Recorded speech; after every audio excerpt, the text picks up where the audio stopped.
观众们，大家好，欢迎收看杰森视角。今天我们谈两个话题：一，最新美国就业数据显示，美国新增岗位已经停滞。美国会自此走向一个经济放缓、政治博弈、民生焦虑的十字路口吗？二，中共官方宣布，中共前证监会主席易会满被正式立案调查。为什么这个中共前金融沙皇退入闲职15个月后，依然有人想置他于死地？9月5日周五上午，当美国劳工统计局发布8月份的就业报告时，华尔街的经济学家和交易员们立刻开始根据公布的最新就业数据匆忙修改他们对美国经济各个方面的预测，市场上弥漫着一种震荡感。经济学家们原本普遍预期美国8月份会新增75000个就业岗位，结果实际的数字只有区22000，这是一个令人错愕的巨大落差。在这份报告出炉之前，美国的就业市场就已经在与高利率、新关税以及人工智能等种种宏观而且难以预测的因素在做斗争。这次公布的不仅仅是一个数据点，而是一个方向性的问题。大家关注的已经不再是后疫情时代的招聘热潮是否已经结束的问题，而是这场大降温究竟是一次暂时的软着陆，还是全面经济衰退的先兆？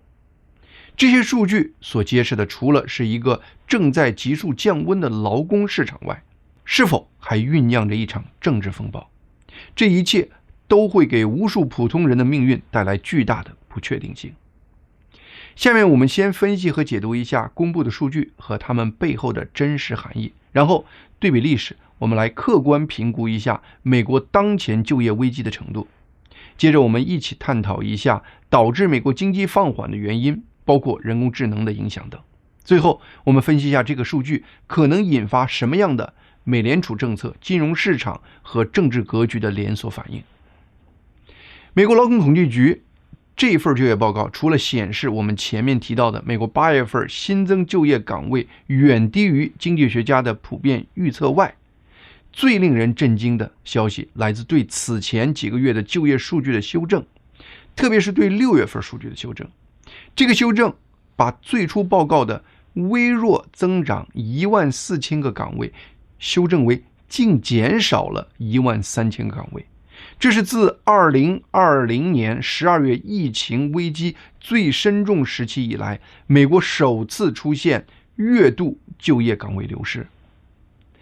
对5月、6月、7月数据的整体修正的结果是把此前公布的就业人数再次抹去了惊人的279000个工作岗位。这些数据让资本市场的经济学家安德森将美国就业市场形容为危险的接近失速的状态。报告还显示，美国就业市场也出现了严重的行业分化的问题。一方面，医疗保健和社会援助行业的就业依然保持强劲的增长，8月份新增了近47000个工作岗位，而且这个单一行业占据了2025年所有私营部门新增就业岗位的 87%， 但与此同时，制造业减少了12000个岗位，延续了数个月来的下降趋势。其他行业包括服务、批发贸易、建筑业、采矿业也都出现了小规模的岗位流失。在各个行业中，岗位减少最大的是政府部门，特别是联邦政府的岗位，8月份减少了15500个工作岗位，今年1月以来已经累计削减了近10万个政府工作岗位。这是可以预期的，因为川普政府就承诺要缩小政府规模，提高效率。一个健康的经济扩张应该是广泛的就业增长，但是现在几乎所有的美国就业增长都依赖于医疗保健行业这一个行业。一位经济学家开玩笑说，如果不是美国人正在变得越来越老，病得越来越重，我们今天看到的会是负增长的就业数据。因此，美国经济因此变得很脆弱，任何对医疗保健行业的冲击都可能将美国整体经济从放缓推向衰退。当一个国家的就业增长依靠的不是科技创新或生产制造的繁荣，而是依赖于应对衰老和疾病时，这本身就是一个危险的信号。此前，经济学家估计，美国经济每月需要增加约10万个工作岗位，才能跟上美国人口增长的步伐，保持就业率稳定。但是，因为目前美国人口增长放缓、劳动力人口老龄化，外加川普反非法移民的强势态度，都造成美国经济每月实际需要新增的就业岗位远比过去专家估计的数据要少很多。但是，即使考虑到这些，8月份新增就业岗位数量肯定还是远低于维持美国就业率的平衡点。结果是，美国失业率从 4.2% 稍微增加到了 4.3%， 达到了2021年底以来的最高水平。虽然从历史上看，这个数据仍然比较低，但其上升的趋势还是让一些经济学家非常担心。当然，报告中也有一些亮点，比如美国平均时薪在8月份上涨了 0.3%， 虽然工资增长的速度正在放缓，年度上涨的幅度从 3.9% 降到了 3.7%。上个月，因为劳工统计局在公布7月份数据时，对此前的就业数据做出了惊人的修正，把此前的就业人数居然向下修正了 90%。川普因此解雇了前劳工统计局局长，并提名了一个他自己信得过的人来做劳工统计局局长。这个行动让众多媒体大喊狼来了，质疑未来美国劳工统计局是否还能够保持是一个独立可信的统计机构。现在我们看到8月份公布的数据不仅没有比7月份好转，反而变得更加凄惨。这至少说明劳工统计局并没有如媒体担心的那样变成川普经济的吹鼓手，而是依然保持了它的独立性。目前美国就业市场从强劲到快速减速，甚至于修正后出现负增长的数据，再加上失业率也开始触底回升，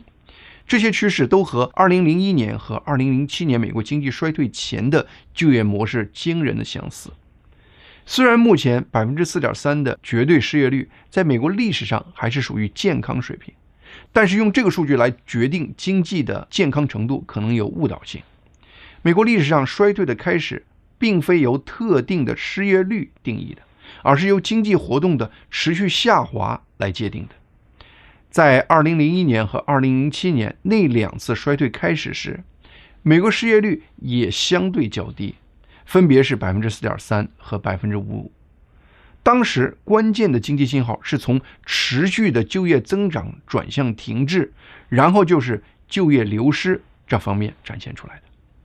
当前美国的就业数据正好显示了这样的模式，因此有人把美国目前的经济描述为正处于一个容易陷入衰退的脆弱状态。美联储理事沃勒上周也坦言说，我担心情况可能会进一步且相当迅速的恶化。当美联储的人开始用迅速恶化这个词时，我们知道后疫情时代的就业市场狂欢已经正式落幕了，美国乃至世界经济已经正式进入了一个新的轨道。那么是什么造成当前美国就业大降温呢？这次美国劳动力市场的疲软并非由单一因素造成的，而是周期性的、政策性的和结构性力量同时作用下的一个完美风暴。首先，川普在这一组就业数据公布后，第一时间就在他的社交媒体平台真相社交做出回应，表示鲍威尔降息太晚了。一些经济学家其实是同意川普这个说法的。有人把目前的经济放缓看作是美联储在2022年和2023年实施了11次加息的滞后效应。通常货币政策的影响需要一段时间才开始渗透到整个经济体系中，高的借贷成本通常会抑制商业投资和招聘的意愿。同时，媒体却主要把就业疲软的责任放到川普政府的一系列政策上，特别是川普推行的3项政策上。一，川普新的而且是不断变化的全球关税政策给美国商业和制造业造成了巨大不确定性。二，川普政府大量缩减政府赤字，削减联邦政府规模的这个政策。3. 川普对非法移民的强力打压，造成某些行业的劳动力供给出现瓶颈，从而限制了那些行业的就业增长。另外，2025年美国就业市场也出现了一个结构性变化的因素，那就是人工智能。用人工智能来代替部分岗位，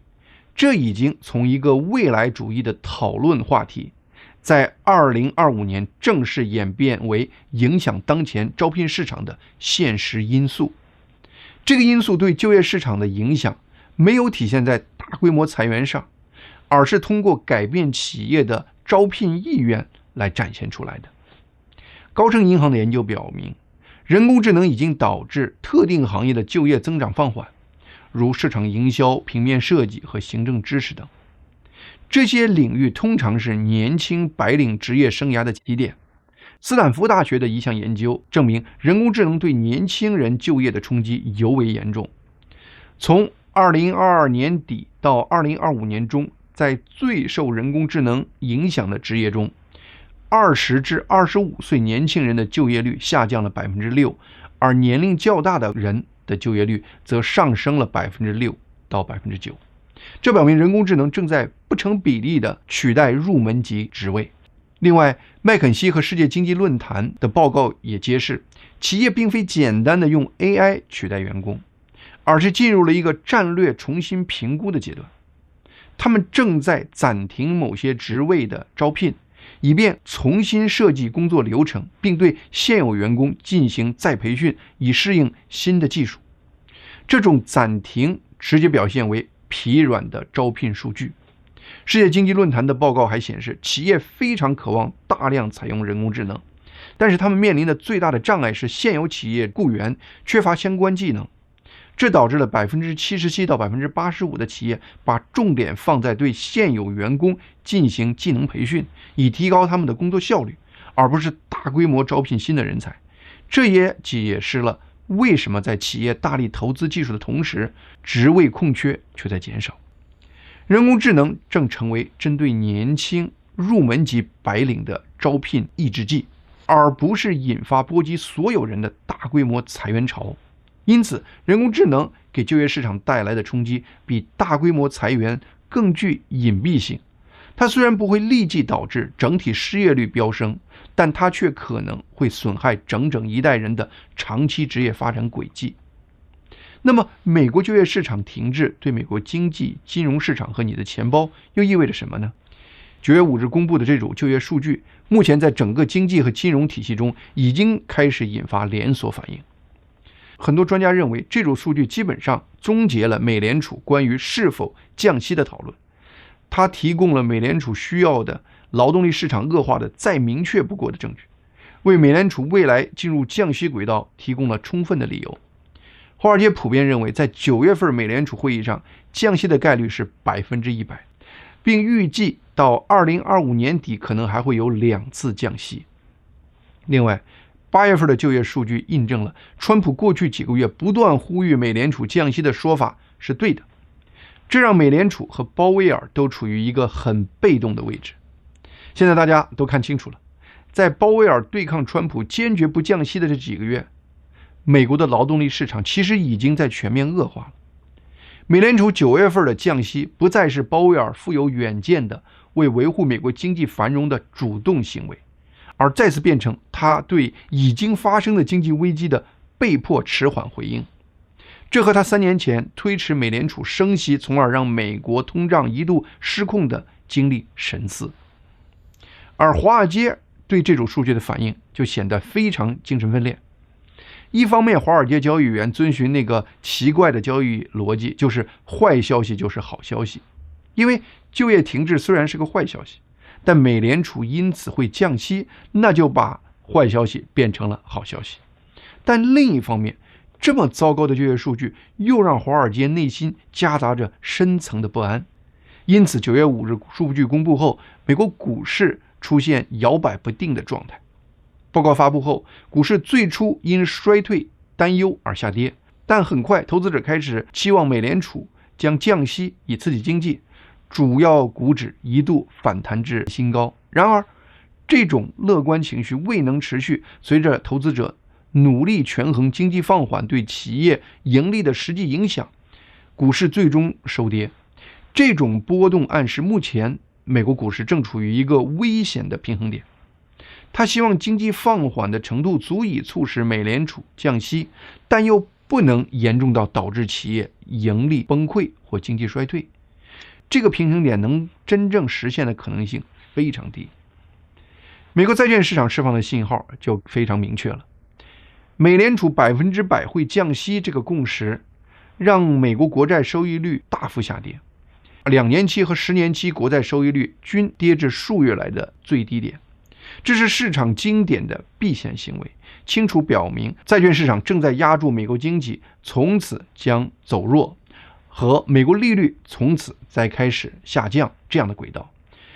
这也让美元指数下滑。美联储100%会降息这个判断，也让股市出现了一批赢家和输家，其中潜在的赢家包括成长性的股票，尤其是科技股，高负债行业，比如公用事业和制造业，房地产和房屋建筑商，以及因美元下跌而受益的出口导向型的公司。那么潜在的输家有银行，他们会因为净息差收窄而利润下降，持有大量现金的那些公司，比如苹果、谷歌这样的公司，以及依赖进口的那些企业。当然了，就业数据带来的最关键的问题是，美国人的消费会不会因此出问题？消费是美国经济的支柱，占美国 GDP 70%以上。通常失业率上升，甚至仅仅是人们担心失业，那都可能导致家庭缩减开支，尤其是在非必要品上。而这种情绪往往是把经济从放缓推向衰退的导火索。尽管到目前为止，美国的消费依然保持韧性的态势，但很多专家已经预测2025年剩下的时间中，美国消费将会放缓，特别是中低收入家庭最为明显。在美国经济问题最终都会变成政治问题。这份就业报告不可避免地把美国就业市场变成了美国下个选举周期的核心话题，给川普和共产党的对手提供了攻击素材。他们断言是川普的一系列政策正在伤害美国的家庭，而川普政府一方面承认这组数据令人失望，但同时他们也试图把这组数据定性为一个暂时现象，表示他们坚信经济终将会强劲反弹。未来劳动力市场的健康状况已经成为未来美国政治辩论的核心。未来美国就业市场的走向将决定未来美国政治的走向。美国这份8月就业报告成为美国未来发展的一个关节点，它把美国放在了一个经济放缓、政治博弈、民生焦虑交织在一起的一个十字路口。对于美国经济市场、政党和普通民众而言，未来几个月都将充满不确定性。讲完美国经济，下面我们再来谈谈中共前金融沙皇易会满最新离奇落马的故事。9月6日，中共中央纪委网站发了一则简短的消息，公告全文只有一句话：14届全国政协经济委员会副主任易会满涉嫌严重违纪违法，目前正接受中央纪委、国家监察委纪律审查和监察调查。这则公告字数少，震撼效应大。中共证监会前主席易会满是中共第20届中央委员，位列中共最高政治精英层。调查这个级别的中共官员，必定是一场重大的政治行动。仅1年以前，外界对易会满的命运还有着截然不同的判断。2024年2月，他被突然免去中国证监会主席职位。当时网上大量流传说易会满正在被中共立案调查，但是同年6月，易会满却被任命为全国政协经济委员会副主任。如果一个中共官员突然被革除要职，但过一段时间后又被安排到一个体面但没有实权的职位，这通常意味着当事人已经和他的政治对手和解了，此人政治生涯将平稳结束。这在中共官场通常被称为平安落地。然而19个月后的这则调查通告彻底击碎了平安落地的说法。从身居要职到一路到底，再到平安落地，再到现在的深陷牢狱，这数次大反转构成了易会满案件的核心谜团。易会满的一生是一个典型的草根逆袭的故事。他出生于浙江苍南的一个农村家庭，起点是浙江银行学校的一纸中专文凭。凭借个人奋斗，他从银行基层一路攀升，最终执掌了被称为宇宙行的全球最大银行中国工商银行。随后他又出任了中共证监会的首席监管官。他这个白手起家的励志故事使他最终落马更具戏剧性。官方通报虽然突然，但也不是毫无预兆。易会满最后一次露面是7月29日的一场政协会议，此后他便从公众视野中消失了。8月份关于他出事的传闻就已经在中国社交媒体和海外新闻机构中广泛流传了。在官方通报的前一天，9月5日，路透社就引述消息人士的说法，率先披露了易会满已经于1周前被带走。随后中共内部的多家媒体也报道，也证实说易会满及其部分家人已经于8月29日被纪检监察部门带走调查了。在中共官方通告发布的当天，接替易会满证监会主席位置的吴清就召开了会议，传达了中共纪委的通告，并和参加会议的中共官员一致挥拳发誓，坚决拥护中共中央的决定。这种快速的公开的表态是中共政治体系中一种重要的仪式，它的目的在于：一、明确和前任划清界限；二、向中共领导层展示他们的忠诚；三、将腐败问题定性为个人行为而非制度性问题。那么易会满的平安落地为什么就失灵了呢？从2024年6月易会满入职全国政协经济委员会副主任这个花瓶职位，到现在被正式调查，中间有长达15个月的静默期。这段时间究竟发生了什么？为什么他这个已经没了牙齿的老老虎，此刻却会被拎出来痛打呢？从逻辑上分析，有这3种可能性。第一种可能性是，调查人员在最近其他关联案件中发现了指向他的新证据，不过这种情况的概率在中共官场通常比较少。第二种可能性是，中共当初安排他所谓的平安落地，也许只是为了避免市场动荡、打草惊蛇的策略，也是为了中共调查员争取更多的时间来构建对他的证据链。那么第三种可能性是，易会满背后的政治靠山的影响力最近可能没了，让他失去了此前的庇护伞。但无论是哪种情况，这个长达15个月的时间差就表明了易会满案牵扯的各种因素大概率会非常复杂。那么中共会以什么罪行来调查易会满呢？在中共官方通报中说，易会满涉嫌严重违纪违法，而路透社率先报道中说，易会满因涉嫌腐败而被调查。这些说法几乎是零信息量，但是从易会满的个人履历和人脉网络来分析，我们可以推演出下面几个可能的被调查原因。首先，一个可能性是家族式腐败。在中共多家媒体的报道中都提到，8月29日被纪委监察部门带走调查的不仅仅是易会满本人，还有他的部分家人。在路透社的报道引述匿名消息人士的话讲，调查内容之一是易会满亲属在他担任证监会主席期间获取的不当利益。而另外财新的报道也提到，易会满的兄弟在浙江金融圈利用他的影响混圈子，因此可能涉及权钱交易、利益输送的问题。另外，易会满的儿子也曾经在中金公司及其旗下的机构任职，而且参与过一笔300亿的私募股权投资项目，那个项目可能涉及一个复杂的利益链条。第二个可能性是易会满的校友网络。易会满毕业于浙江银行学校，现在的名字是浙江金融职业学院。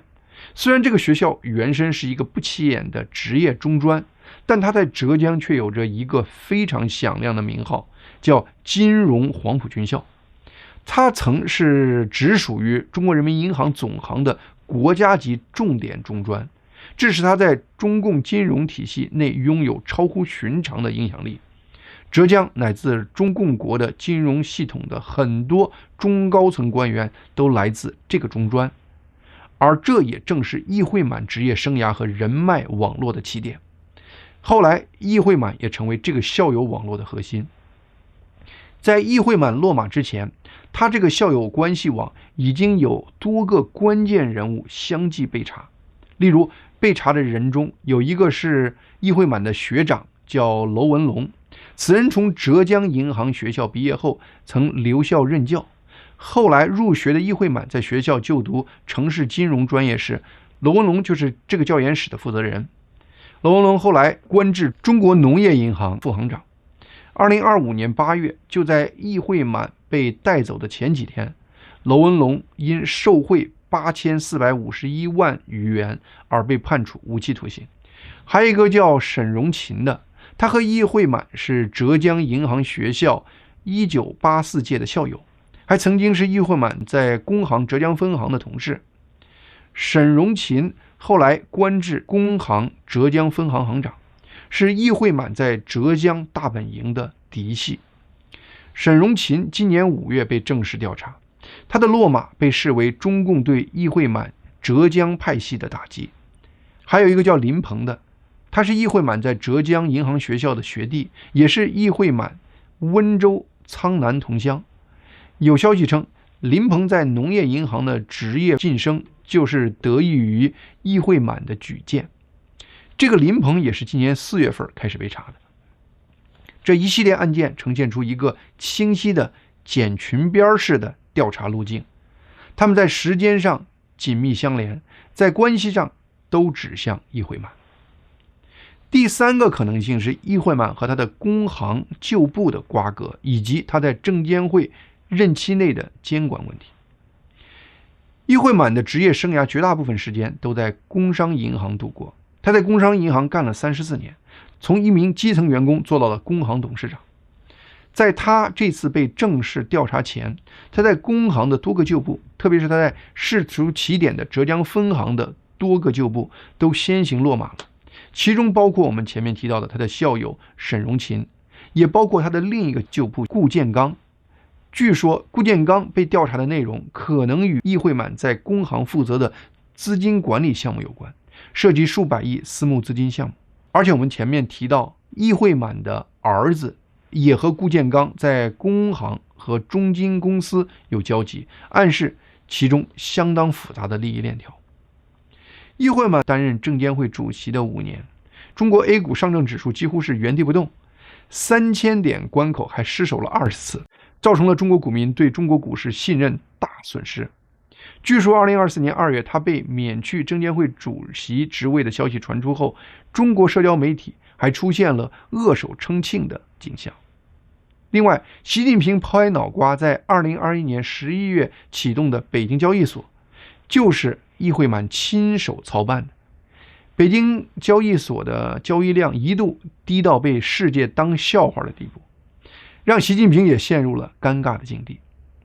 那么各种迹象显示，花这么大的功夫把已经身居闲职15个月的易会满给揪出来，大概率可能是和他背后更大的人物有关。在中共高层逐渐开始为2年后的21大的人事布局进入卡位战的这个时刻，像易会满这样的故事可能会越来越多。好，今天杰森视角的节目就到这里，谢谢大家的收看，希望大家能够订阅和推荐杰森视角以及杰森新闻快递这2个频道。